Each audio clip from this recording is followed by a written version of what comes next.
அனைவருக்கும் வணக்கம். நான் வந்து ஈரோடு மாவட்டத்திலேருந்து ஒரு வில்லேஜ்லேருந்து வந்திருக்கேன். என் பேர் கஸ்தூரி. நான் படித்தது எல்லாமே கவர்மெண்ட் ஸ்கூலில் தான். அப்புறம் காலேஜ் முடித்து டிகிரி முடித்ததுக்கப்புறம் ரொம்ப கேப் ஆகிடுச்சு. எனக்கு 2 பசங்க இருக்காங்க. நான் இங்கே மெயின்ஸ் எழுத வரும்போது ரைட்டிங் ப்ராக்டிஸ் எதுவுமே கிடையாது. ஏன்னா ரொம்ப டைம் முடிச்செல்லாம் ரொம்ப ஒரு 10 இயர்ஸ் அப்படி தள்ளி தான் நான் வந்தேன். எப்படி எழுதணும், 1 to 1 ரிவ்யூவில் ஒவ்வொரு டெஸ்ட்டு முடிச்சும் நான் ரிவ்யூ போகும்போது அந்த எப்படி ஹேண்ட் ரைட் கரெக்ஷன் பண்ணணும், எப்படி பாயிண்ட் அவுட்டாக எழுதணும், நான் பேராவாக எழுதிடுவேன். ஏன்னா எப்படி பாயிண்ட் அவுட் பண்ணி எழுதணும்னு தெரியாது. அது எனக்கு ரொம்ப நன்றி சொல்லணும். சுரேஷ் அகாடமி சுகேஷ் சாருக்கும் கனிமுருகன் சாருக்கும் நான் ரொம்ப நன்றி சொல்லிக்கிறேன். நான் ப்ரிலிம்ஸ் வந்து வீட்டில் இருந்து தான் படித்தேன். ப்ரிலிம்ஸ் படிக்கும்போது டயர்டாகும் போதெல்லாம் நான் கனிமுருகன் சார் அந்த வீடியோ எனக்கு ரொம்ப ஹெல்ப் பண்ணியிருக்கு. நான் மைண்ட் படிக்க முடியல அப்படிங்கிற போதெல்லாம் நான் வீடியோ போட்டு அப்படியே அதை ஒரு டைம் கேட்டுட்டு நான் புக் எடுத்தேன்னா எனக்கு அப்படியே ரீகால்குலேட் பண்ண மாதிரி ஆகும். எங்கள் அம்மா வந்து பசங்களை பார்த்துக்கிட்டாங்க. இங்கே வந்து நான் மெயின்ஸ் ஹாஸ்டலில் தங்கி படித்தேன் தூத்துக்குடியில். அம்மாவோட சப்போர்ட், அப்பாவோட சப்போர்ட், பசங்களை ஃபுல்லாக பார்த்துக்கிட்டங்காட்டி தான் நான் வந்து அச்சீவ் பண்ண முடிஞ்சுது. நம்ம விடாமுயற்சியாக தொடர்ந்து படிச்சுக்கிட்டே இருக்கணும். நான் 2019 படிச்சுட்ருக்கேன். ஆனால் ஃபஸ்ட்டு மெயின்ஸ் இது தான். ப்ரிலிம்ஸ் எழுதுவேன். ஆனால் மெயின்ஸ் எழுத ஒரு பயம்.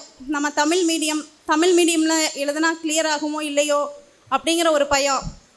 ஆனால் வந்து நம்ம முயற்சி செஞ்சுக்கிட்டே இருந்தால் அதுக்கான பலன் கண்டிப்பாக கிடைக்கும். எங்கள் அம்மா அப்பா சப்போர்ட் இல்லாமல் பசங்களை பார்த்துக்கலன்னா வந்திருக்க முடியாது. ஆக்சுவலாக நான் ஒரு சிங்கிள் பேரண்ட்.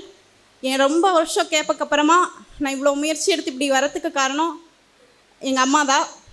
ஏன்னா ஃபுல் சப்போர்ட்டாக பின்னாடி என் பக்கபலமாக இருந்து பசங்களை பார்த்துக்கிட்டனால தான் என்னால் வந்து நான் சரி நம்ம முடிச்சுட்டு நான் ப்ரைவேட் ஜாப் தான் போயிட்டு இருந்தேன். ரொம்ப கஷ்டம். ஒரு லெவலுக்கு மேலே நம்ம எப்படி பசங்களை பார்த்துக்கணும், எல்லாமே நம்ம ரன் பண்ணணும், ஒரு பயம் எல்லாம் ஆரம்பிக்கும் போது தான் படிக்க ஸ்டார்ட் பண்ணேன். சுரேஷ் அகாடமிக்கு நான் ரொம்ப கடமைப்பட்டிருக்கேன். ஏன்னா எனக்கு மெயின்ஸ் எப்படி என்ன எதுவுமே தெரியாது. அப்படியே நான் அங்கிருந்து வரும்போது எதுவுமே தெரியாமல் வந்தேன்.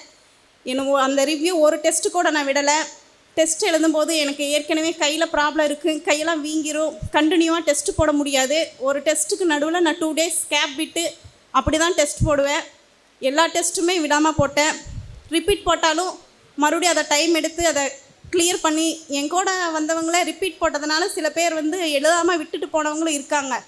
ஆனால் இல்லை, நம்ம வந்து போயிட்டு அதை நம்ம நல்லதுக்காக நம்ம இப்போ ரைட்டிங் ப்ராக்டிஸ் இல்லைன்னா மெயின்ஸில் ஒன்றுமே முடியாது. ஏன்னா நம்ம அந்த டைமுக்குள்ளே முடிக்கணும், அதுதான் முக்கியம். அதனால் நான் முயற்சி செஞ்சு இவ்வளோ கஷ்டப்பட்டு என்ன சொல்கிறதுன்னு தெரில. ரொம்ப நன்றி. இந்த அளவுக்கு என் பொண்ணு வந்தது ரொம்ப நன்றி. அவ்வளோதான் எனக்கு தெரியும். சுரேஷ் IAS அகாடமி வெற்றியின் முகவரி.